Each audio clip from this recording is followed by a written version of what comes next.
तो आपके एग्जाम में अभी तक रिसेंटली जो शिफ्ट में सवाल पूछे गए उसमें पहला सवाल आप सबों के लिए ये था कि जेल क्या है। दूसरा सवाल जो दूसरे शिफ्ट में हमें बताया गया है कि सर ये जो पूछा गया है वो इमल्सन से संबंधित, किससे संबंधित, इमल्सन से संबंधित। सभी साथियों को नमस्कार और उम्मीद है आप सभी अच्छे होंगे। आज के इस वीडियो सेशन में हम लोग डिस्कस करने वाले हैं कोलाइडल सॉल्यूशन और कोलाइडल सॉल्यूशन के प्रकार की है। जी हाँ दोस्तों, अभी जो आपका आरआरबी एएलपी सीबीटी 1 एग्जाम हो रहा है उसमें बच्चों के जो सर रुझान आ रहे हैं कि यहाँ से क्वेश्चन पूछे जा रहे हैं, उसमें आपका ये टॉपिक हिटलिस्टेड टॉपिक है और 2-3 शिफ्ट में इससे संबंधित सवाल पूछे गए हैं। तो ऐसे में जिन किसी भी भाई बंधु का 28 और 29 को एग्जाम है उनके लिए ये वीडियो बहुत ही इंपॉर्टेंट है। और साथ ही आपकी जानकारी के लिए बताना चाहूंगा कि इस वीडियो का जो पीडीएफ होगा वो आपको कहां मिलेगा, ये हमारे टेलीग्राम ग्रुप से मिल जाएगा, जिसका लिंक इस वीडियो के नीचे डिस्क्रिप्शन में दिया हुआ है। आप वहां से जाकर के पीडीएफ को एक्सेस कर सकते हैं। बहरहाल आइए अपने सेशन की शुरुआत करते हैं और देखते हैं एग्जाम रेलेवेंट क्या कुछ सीख पाते हैं। मेरे मित्र ध्यान रखिएगा कि जो हम लोग का टॉपिक है वो है कोलाइड्स एंड देयर कैरेक्टरिस्टिक्स। अच्छा, इसको हिंदी में भी हम लोग कोलाइड्स ही कहते हैं और आप सभी ने अगर थोड़ा सा भी साइंस पढ़ा होगा, केमिस्ट्री को उकेरा होगा, तो ये भी बात अच्छे से मालूम होगी कि अगर हम लोग बात करते हैं सर सॉल्यूशन की, तो सॉल्यूशन के बाद हम लोग निलंबन और कोलाइड की चर्चा जरूर करते हैं। तो जो कोलाइड है वो एक प्रकार का आप कह सकते हो कि गुरुजी मिश्रण है या एक प्रकार का विलयन है, जिसके जो सॉल्यूट पार्टिकल्स होते हैं और जो सॉल्वेंट पार्टिकल्स होते हैं उसको अलग अलग नाम से जाना जाता है। अब क्या है, कैसे है, तो जरा सा मेरे मित्र इसके कैरेक्टरिस्टिक्स पे फोकस कीजिएगा, सारी चीजें क्लियर हो जाएगी। क्योंकि इतना तो आप सबों को मालूम है कि कोलाइड जो है वो क्या होगा, आप सभी कहेंगे कि गुरुजी ये एक प्रकार का मिश्रण होगा। अच्छा ध्यान रखिएगा कि केमिस्ट्री में हम लोग विलयन को भी क्या कहते हैं, मिश्रण के रूप में ही देखते हैं। तो हम ये कह सकते हैं कोलाइड जो है वो क्या है, आप कहेंगे एक प्रकार का मिश्रण है। तो सवाल ये है कि ये जो कोलाइड्स एक प्रकार का मिश्रण है, ये हमारे आसपास में कौन कौन से हैं? तो मेरे मित्र आपके बॉडी में जो रक्त दौड़ रहा है वो कोलाइडल सॉल्यूशन के उदाहरण है। आप जो अपने बॉडी के सर जो बोन है, हड्डी है, उसको मजबूत करने के लिए, कैल्शियम की प्राप्ति के लिए आप दूध का सेवन कर रहे हो, अलग अलग न्यूट्रिएंट्स के लिए आप दूध का सेवन कर रहे हो। दूध क्या है, एक कोलाइडल सॉल्यूशन का उदाहरण है। आपको बहुत ज्यादा एसिडिटी हो जाती है, अपच हो जाती है, आप डॉक्टर के पास जाते हो, डॉक्टर ट्रीटमेंट के लिए आपको मिल्क ऑफ मैग्नीशिया देता है, क्या है, कोलाइड का उदाहरण है। जो क्लाउड्स हैं, बादल हैं, कोलाइडल सॉल्यूशन के उदाहरण है। जो धुआं है, कोलाइडल सॉल्यूशन के उदाहरण है। मेरे मित्र इसी तरीके से आप बात करते हो जेल की या फिर आप बात करते हो शेविंग क्रीम की, फेस क्रीम की, that's all are the example of colloidal solution. ये सब के सब क्या है सर, कोलाइडल सॉल्यूशन के एग्जांपल ये या कोलाइड के एग्जांपल है। तो कहीं पे भी सवाल पूछा जाए कि कोलाइड के उदाहरण क्या है, तो आप कहेंगे रक्त, दूध, मिल्क ऑफ मैग्नीशिया, घरों में लगाने वाला जो फेस क्रीम है, सर दाढ़ी बनाने जाते होंगे तो फोम से आप लोग बनाते होंगे, तो जो फोम है वो क्या है, सब के सब कोलाइड है। Now the point is that sir what are the characteristics of the colloidal solution? इसका कैरेक्टरिस्टिक्स क्या होता है सर, इसकी विशेषता क्या होती है? तो मेरे मित्र ध्यान दीजिएगा, बहुत ही इंपॉर्टेंट है। हालांकि अभी तक इसके विशेषता से संबंधित सवाल पूछे नहीं गए हैं, इसके प्रकार से संबंधित सवाल पूछे गए। तो जब टॉपिक का रिवीजन कर रहे हैं तो विशेषता देख लेने में कोई बुराई ना है बुराई? आप कहेंगे बिल्कुल नहीं। तो ध्यान दीजिएगा, पहला चीज तो ये आप सभी ध्यान में रखेंगे कि अगर हम कोलाइड के गुणधर्म की बात करेंगे, कोलाइड के कैरेक्टरिस्टिक्स की बात करेंगे, तो इसका जो पहला नेचर होता है वो क्या होता है, विसमांगी। आप कहेंगे सर विसमांगी कैसे? जबकि मेरे मित्र आप सभी अगर ब्लड को देखेंगे तो ब्लड में जो सॉलिड पार्टिकल्स हैं, आरबीसी, डब्ल्यूबीसी, प्लेटलेट्स, उसको आप नहीं देख पाएंगे। उसके लिए आपको माइक्रोस्कोप का सहारा लेना पड़ेगा। और ब्लड को आप अगर कहीं पे छोड़ देंगे तो ऐसा भी नहीं है कि आरबीसी डब्ल्यूबीसी नीचे बढ़ जाएगा। आपके घर में सिंपल सा दूध सुबह सुबह आता है, दूध को आप पूरे दिन रखते हो, क्या दूध के जो सॉलिड पार्टिकल्स हैं, दूध में जो सॉल्युबल फैट हैं वो नीचे बैठ जाते हैं? आप कहेंगे बिल्कुल नहीं। तो मेरे मित्र आपको ये ध्यान में रखना है कि कोलाइडल सॉल्यूशन जो है, कोलाइडी विलयन जो है, ये दिखेगा कैसा? ध्यान में रखिएगा ये बात कि दिखेगा समांगी, परंतु है, आप क्या कहेंगे, विसमांगी। क्या कहेंगे, विसमांगी। तो अगर आपके एग्जाम में यह सवाल पूछ लिया जाए कि निम्नलिखित में से कौन सा विलयन दिखता समांगी है परंतु प्रकृति स्वरूप विसमांगी होता है, आप कहेंगे कोलाइडी सॉल्यूशन। तो पहला कैरेक्टरिस्टिक्स तो आपको याद हो गया। दूसरा है कि कोलाइडी के कणों का आकार इतना छोटा होता है कि ये पृथक रूप से आंखों से नहीं देखे जा सकते। जैसा कि मैंने अभी आपको बताया कि अगर आपको कोई कह दे कि ये लो हमारा ब्लड है, एक बता दो आरबीसी डब्ल्यूबीसी कहां है, कहोगे चलना पड़ेगा लैब। तो कोलाइडल के जो कण हैं उसको हम नंगी आंखों से नहीं देख सकते। अब जैसे निलंबन, आप कीचड़ वाला पानी का उदाहरण सर आपको बताते होंगे, तो कीचड़ वाला पानी में तो चला पत्थर कंकर कादो सब न दिख रहा होता है, लेकिन कोलाइडी सॉल्यूशन में ऐसा नहीं होता है। तो आप ये कहेंगे कि कोलाइडी के कणों को हम अपने आंखों से नहीं देख सकते, यानी कि नंगी आंखों से नहीं देखा जा सकता है। अब मेरे मित्र तीसरा प्रॉपर्टीज ये याद रखिएगा कि ये इतने बड़े होते हैं कि प्रकाश की किरण को फैलाते हैं तथा उसके मार्ग को दृश्य बनाते हैं। मेरे मित्र कोलाइडी सॉल्यूशन को हम अपने नंगी आंखों से तो नहीं देख सकते हैं, लेकिन हाँ इसके कण इतने बड़े होते हैं कि जब आप किसी कोलाइडल सॉल्यूशन पे लाइट दोगे तो ये प्रकाश की किरणों का क्या करेगा, एक रास्ता बनाएगा, जैसा कि आप सभी यहां पे देख पा रहे होंगे, जैसा कि आप सभी यहां पे देख पा रहे होंगे। इसमें इस कंटेनर में कोई सर कोलाइडल सॉल्यूशन है, और जैसे ही कोलाइडल सॉल्यूशन से ये टॉर्च जलाया जाता है, लाइट पार करती है, तो मेरे मित्र आप इसमें आपका कोई कोलाइडल सॉल्यूशन नहीं है, तो जैसे ही इससे पार की जाती है तो मेरे मित्र आप देख रहे हैं कि इस सस्पेंशन इस कोलाइडल में आपको कहीं पे भी लाइट दिख रही है? आप कहेंगे बिल्कुल नहीं।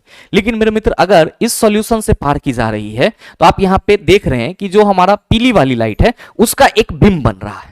या अगर आप घने जंगल में जू वगैरह में गए होंगे तो देखे होंगे जहां पे पेड़ बहुत ज्यादा है, कैनोपी बना हुआ है और कोई होल सा है और उस होल से सूरज की किरणें आ रही है, तो वो सूरज की किरणें आपको दिखाई पड़ रही है और उसमें धूल कण ऐसे नाच रहे हैं। तो मेरे मित्र आप सभी ध्यान में रखेंगे कि कोलाइडल सॉल्यूशन के कण इतने बड़े होते हैं कि वो प्रकाश की किरणों को अवशोषित कर बिखेरने की प्रवृत्ति रखते हैं। और मेरे मित्र इसी घटना को हम लोग क्या कहते हैं, आप सभी याद रखेंगे, टिंडल प्रभाव कहते हैं। क्या कहते हैं? टिंडल प्रभाव। और मेरे मित्र इस टिंडल प्रभाव की खोज किसने करा था? आप कहेंगे टिंडल नामक वैज्ञानिक ने करा था। किसने करा था? टिंडल नामक वैज्ञानिक ने करा था। तो कोलाइडल सॉल्यूशन से, कोलाइडी विलयन से प्रकाश की किरणों को गुजारने पर कोलाइडी सॉल्यूशन में प्रकाश की किरणों का मार्ग बन जाना क्या है? आप कहेंगे टिंडल प्रभाव है। या कोलाइडी सॉल्यूशन द्वारा प्रकाश की किरणों को चारों तरफ बिखेरना, आप कहेंगे सर टिंडल प्रभाव है। किसने खोजा इसको? आप कहेंगे टिंडल नामक वैज्ञानिक ने खोजा। तो जंगलों में कैनोपी से आ रही प्रकाश की किरणों का एक रे जैसा आपको दिखना और बहुत ज्यादा चमकीला दिखना, या सिंपली गर्मी के दिनों में जब प्रचंड धूप होता है, चिला आप लोग अपने घर में रहते होंगे और किन्हीं के भी घर में थोड़ा सा भी होल होगा, वेंटिलेशन या मतलब अगर खपरा उपरा का है उसमें होल है, तो आप देखोगे कि दोपहर के समय में एक लाइट जो है वो आ रही होती है और वो बहुत ज्यादा चमकीला दिखाई पड़ती है। ये किसका इफेक्ट है? आप कहेंगे टिंडल इफेक्ट है। तो ध्यान में रखिएगा कि ये जो कैनोपी है और साथ ही साथ कोलाइडल सॉल्यूशन से जो आपकी प्रकाश की किरणें हैं उसका फैलाना और उसके मार्ग का दिखना, आप कहेंगे गुरुजी टिंडल इफेक्ट होगा, जिसकी खोज किसने करा? आप कहेंगे टिंडल नामक वैज्ञानिक ने करा। नेक्स्ट, जब इनको शांत छोड़ दिया जाता है तब ये कण तल पर बैठते हैं, अर्थात ये अस्थायी होते हैं, तल पर नहीं बैठते हैं मेरे मित्र, तल पर नहीं बैठते हैं। यह एनसीईआरटी भी गलत है, चला ध्यान रखना कि जब इनको शांत छोड़ दिया जाता है तब इनके कण तल पर नहीं बैठते हैं, अर्थात ये क्या होते हैं? अस्थायी होते हैं। जबकि मेरे मित्र कीचड़ वाला पानी लाओगे कहीं से और उसको आप 1 घंटा 2 घंटा के लिए छोड़ दोगे तो उसके जो कण होंगे वो क्या होंगे? उसके तल में बैठ जाएंगे। तो निलंबन क्या होते हैं? अस्थायी, जबकि कोलाइडी सर अस्थायी होते हैं। आपको दूध वाला मैंने एग्जांपल दिया, आपके घर में सुबह दूध आती होगी और शाम तक रहता होगा, तो क्या वो दूध का जो वसा है वो नीचे बैठ जाता है? आप कहेंगे बिल्कुल नहीं। तो ध्यान रखिएगा कि कोलाइडल सॉल्यूशन जो होते हैं वो अस्थायी होते हैं। क्यों? क्योंकि इसे शांत छोड़ देने पर इसके कण नीचे नहीं बैठते हैं।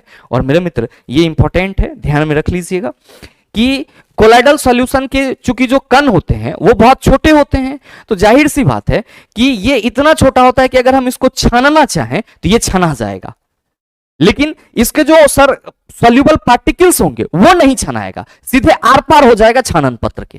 तो मेरे मित्र याद रखिएगा कि कोलाइडल सॉल्यूशन को छानन विधि द्वारा मिश्रण से पृथक नहीं किया जा सकता है, लेकिन एक विशेष विधि जिसको हम लोग अपकेंद्रीकरण सेंट्रीफ्यूगेशन कहते हैं, इस तकनीक द्वारा हम लोग क्या करते हैं? पृथक करते हैं। लैब में जब आपके ब्लड को टेस्ट करना होता है या आपके ब्लड से प्लाज्मा, आरबीसी, डब्ल्यूबीसी को अलग करना होता है तो सेंट्रीफ्यूगेशन तकनीक अपनाई जाती है। आप अगर दूध से क्रीम निकाल रहे हो तो सेंट्रीफ्यूगेशन टेक्निक अपनाई जाती है। तो आप सभी को यह ध्यान में रखना होगा कि कोलाइडल सॉल्यूशन को हम लोग मतलब छानन विधि से उसके अवयवों में पृथक नहीं कर सकते हैं, लेकिन अपकेंद्रीकरण विधि से आप कहेंगे अलग कर सकते हैं। तो ये 4 प्रॉपर्टीज महत्वपूर्ण है मेरे मित्र, किसके लिए? कोलाइडल सॉल्यूशन के लिए। पहला प्रॉपर्टीज की इसका नेचर विसमांगी होता है, लेकिन ये दिखेगा समांगी की तरह। दूसरा, ये क्या होंगे? अस्थायी होते हैं। तीसरा, ये टिंडल इफेक्ट को शो करेंगे। चौथा मेरे मित्र, इसको अपकेंद्रीकरण विधि से अलग किया जाएगा। और पांचवा, आप कहेंगे गुरुजी ये इतने छोटे होते हैं कि इसके कणों को हम आंख से नहीं देख सकते हैं। अब आपके एग्जाम में जो सवाल पूछे जा रहे हैं वो कहां से, तो आपके एग्जाम में अभी तक रिसेंटली जो शिफ्ट में सवाल पूछे गए उसमें पहला सवाल आप सबों के लिए ये था कि जेल क्या है। दूसरा सवाल जो दूसरे शिफ्ट में हमें बताया गया है कि सर ये जो पूछा गया है वो इमल्सन से संबंधित, किससे संबंधित, इमल्सन से संबंधित। तो आगे संभावना है कि अगर इसमें से एक आध दो एग्जांपल और लेता है तो वो आपके काम का हो जाएगा। पहला चीज तो ये ध्यान में रखिएगा कि that's all are the types of colloids, ये सब के सब क्या हैं, कोलाइड्स के समान प्रकार हैं। क्या हैं, कोलाइड्स के समान प्रकार हैं। अब मेरे मित्र कोई भी जो विलयन होता है ना उसमें दो पदार्थ होते हैं, एक होता है विलय पदार्थ, दूसरा होता है विलायक पदार्थ। सिंपल वे में याद रखना कि विलय का मतलब क्या हुआ, आप कहेंगे जो पदार्थ घुल जाए, और विलायक का मतलब क्या हुआ, सर जिसमें घुलाने की क्षमता हो। जैसे हम चीनी और पानी का विलयन बनाते हैं तो किसी एक गिलास पानी में आप क्या करेंगे, सर 1 चम्मच 2 चम्मच चीनी डालेंगे, तो यहां पे पानी की मात्रा ज्यादा है और जो चीनी की मात्रा है क्या है, कम है। और ऐसे भी आप ध्यान में रखेंगे कि विलय, अगर आप कहीं पे भी विलय लिखेंगे तो विलय शब्द क्या है, आप कहेंगे विलायक से छोटा है। तो किसी भी सॉल्यूशन में जो पदार्थ छोटा होगा वो विलय कहलाएगा, जिसका अमाउंट छोटा होगा वो विलय कहलाएगा, जिसका अमाउंट ज्यादा होगा वो सॉल्वेंट कहलाएगा। ये ध्यान में रखिएगा। अब सवाल ये है कि सर क्या कोलाइडल सॉल्यूशन में भी सॉल्यूट और सॉल्वेंट होते हैं, बिल्कुल होते हैं, बट यहां पे इसका नाम अलग होता है। इसका नाम यहां पे क्या होता है, सर इसका नाम होता है यहां पे प्रक्षेपित प्रावस्था, जिसको हम लोग क्या कहते हैं, डिस्पर्स्ड फेज। और मेरे मित्र क्या होता है फिर, दूसरा होता है आपका परिक्षेपण माध्यम, जिसको हम लोग क्या कहते हैं, डिस्पर्सिंग मीडियम। और डिस्पर्सिंग मीडियम वही है ठोस, द्रव और गैस। माध्यम के नाम पे तो हमारे आसपास में यही है, तो इसमें कोई कंफ्यूजन होना नहीं चाहिए। अगर आपसे कहीं पे भी कोई भी रैंडमली सवाल कर ले कि ये बताओ कि हमारे आसपास में कितने माध्यम है या माध्यम कितने हैं, आप कहेंगे ठोस, द्रव और गैस। अब ध्यान देना यहां पे कि ये जो आपका कोलाइडल सॉल्यूशन है जिसमें आपको डिस्पर्स्ड फेज और डिस्पर्सिंग मीडियम देखने को मिलता है, प्रक्षेपित प्रावस्था और प्रक्षेपण माध्यम देखने को मिलता है, तो ये जो प्रक्षेपित प्रावस्था है ये किसके तरह कार्य करता है, आप ध्यान में रखेंगे कि सर ये विलय के तरह कार्य करता है। किसके तरह, विलय के तरह कार्य करता है। और जो प्रक्षेपण माध्यम है ये किसके तरह कार्य करता है, विलायक के तरह कार्य करता है।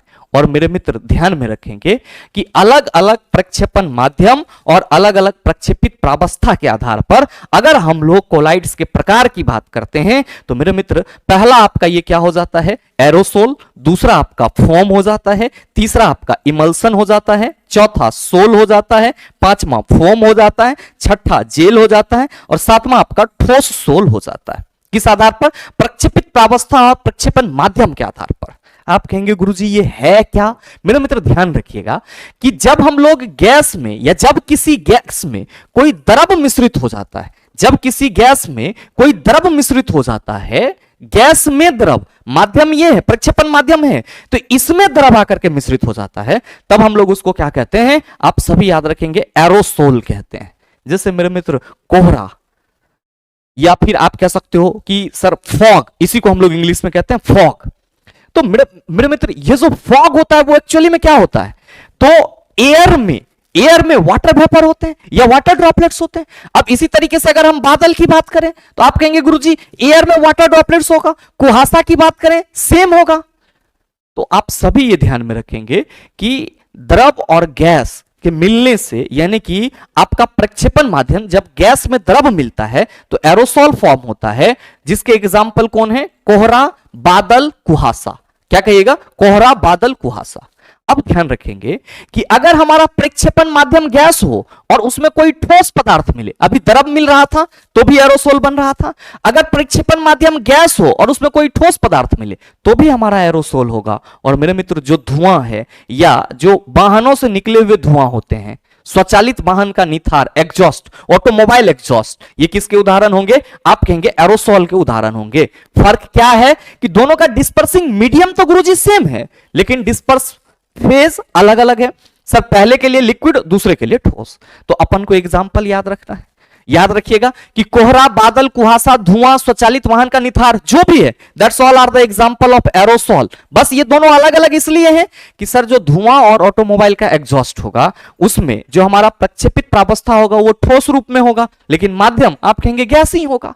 नेक्स्ट ध्यान दीजिएगा कि अगर हम फोम की बात करते हैं, किसकी, फोम की बात करते हैं, तो इसमें द्रव में क्या होगा, कोई गैस मिला होगा, द्रव में क्या होगा, कोई गैस मिला होगा। तो मेरे मित्र शेविंग क्रीम, अभी जो नया ट्रेंड चला है, नए नए युवा जो बालक होते हैं, दाढ़ी मूंछ आना शुरू होती है, पहली बार शेविंग कराने जाते हैं तो उनको लगता है कि क्या करवा लें, तो वो ऐसे ही सैलून वाला को कहता है कि मतलब सबसे महंगा क्या है, सैलून वाला फोम इतना लेके गाल पे चिपका देता है। तो शेविंग क्रीम आप कहिएगा फोम का एग्जांपल, शेविंग क्रीम क्या कहेंगे, फोम का एग्जांपल होगा। धुआं, कोहरा, बादल किसका एग्जांपल है, आप सभी कहेंगे गुरुजी एरोसोल का एग्जांपल होगा। ऑटोमोबाइल एग्जॉस्ट एरोसोल का एग्जांपल होगा। फोम जैसे ही कहेंगे तो कहिएगा गुरुजी बताए थे कि फोम वही दाढ़ी बनाने वाला, तो शेविंग क्रीम फोम का उदाहरण है। हाँ, इसका प्रक्षेपण माध्यम आप कहेंगे द्रव में गैस मिला हुआ है, क्या है, द्रव में गैस मिला हुआ है। अब नेक्स्ट इमल्सन, इमल्सन चला आसपास में जो मलहम वगैरह होता है ना, जो मलहम हम लोग लगाते हैं वो भी इमल्सन का उदाहरण होता है और वो भी एक प्रकार का इमल्सन ही होता है। तो ध्यान में रखेंगे कि कोई क्रीम जैसा चीज जिसमें द्रव और द्रव मिला हुआ हो, आप कह सकते हो कि द्रव और द्रव मिला हुआ थोड़ा कठिला हो, जैसे फेयर एंड लवली लगाते थे चला, तो जो आपका दूध है, जो दूध है और साथ में फेयर लवली, यही जो बिको, बजरी दंती और कौन कौन चलता है सर, मामा अर्थ, फामा अर्थ का कौन कौन ये आ रहा है क्रीम वगैरह, उस सब फेस क्रीम किसका उदाहरण है, इमल्सन का उदाहरण, किसका, इमल्सन का। और मेरे मित्र बात करेंगे कि मिल्क ऑफ मैग्नीशिया और कीचड़ की, मिल्क ऑफ मैग्नीशिया और कीचड़ की किसके उदाहरण होंगे, सोल के, जिसमें प्रक्षेपण माध्यम द्रव और प्रक्षेपण पदार्थ क्या होगा, ठोस होगा। अब इसके लिए आपको कंफ्यूजन नहीं होना है, बस ये याद रखना है कि ये विलय का काम कर रहा है, ये विलय का काम कर रहा है, तो माध्यम तो हमारे पास ठोस, द्रव और गैस है। अब अगर कोई कह दिया कि ये बताओ कि कीचड़ सोल का एग्जांपल कैसे है, तो क्या कहोगे कि कीचड़ के पानी में पत्थर का टुकड़ा मिलता है, तो कीचड़ के पानी में पत्थर का टुकड़ा ठोस है, तो सर द्रव और ठोस मिलके सोल बनाएगा, जिसको हम लोग मिल्क ऑफ मैग्नीशिया और कीचड़ के रूप में डिफाइन करते हैं। याद रहेगा चला, बिल्कुल ध्यान देना कि नेक्स्ट फोम अगर हम लोग बात करेंगे तो यहां पे भी हम फोम बात किए थे, द्रव और गैस, यहां पे फोम ठोस और गैस हो जाएगा। अब इसको जरा सा समझिएगा, इसमें क्या कंसेप्ट है, कंसेप्ट ये है कि मेरे मित्र जो फोम होता है या स्पंज होता है, प्यूमिस होता है, ये सब आपने देखा होगा। स्पंज वही चला दबाने वाला, तो स्पंज को आप क्या कहते हो, सेमी सॉलिड, लेकिन उसमें जो होल होता है क्या भरा हुआ रहता है, आप कहेंगे गैस भरा हुआ रहता है। तो जैसे ही बात करी जाएगी फोम, रबर या स्पंज की, तो आप क्या समझेंगे कि यह भी एक कोलाइडी का उदाहरण है, क्या है, कोलाइडी मिश्रण का उदाहरण है। लेकिन इसका प्रक्षेपण माध्यम क्या है, तब पूरा स्पंज ठोस, ओकरा में छेद रहता है हवा रहने के लिए, तब मेरे मित्र ठोस, प्रक्षेपण माध्यम ठोस और सर प्रक्षेपित प्रावस्था गैस हो, तो आप सभी कहेंगे कि गुरुजी वो फोम, रबर, स्पंज और प्यूमिस जैसा कोलाइडल मिश्रण होगा हमारा। नेक्स्ट अगर मेरे मित्र जेल की बात करेंगे तो याद रखिएगा कि जेल आपका वही सेमी, आप कह सकते हो सेमी सॉलिड पदार्थ, मतलब जेल का मतलब क्या, जो द्रव है उससे थोड़ा मोटा होना चाहिए, जैसे पहले बाल में लोग लगाता था, अभी भी लगाता है, एकदम जैसे समारोगे वैसे ही रह जाएगा।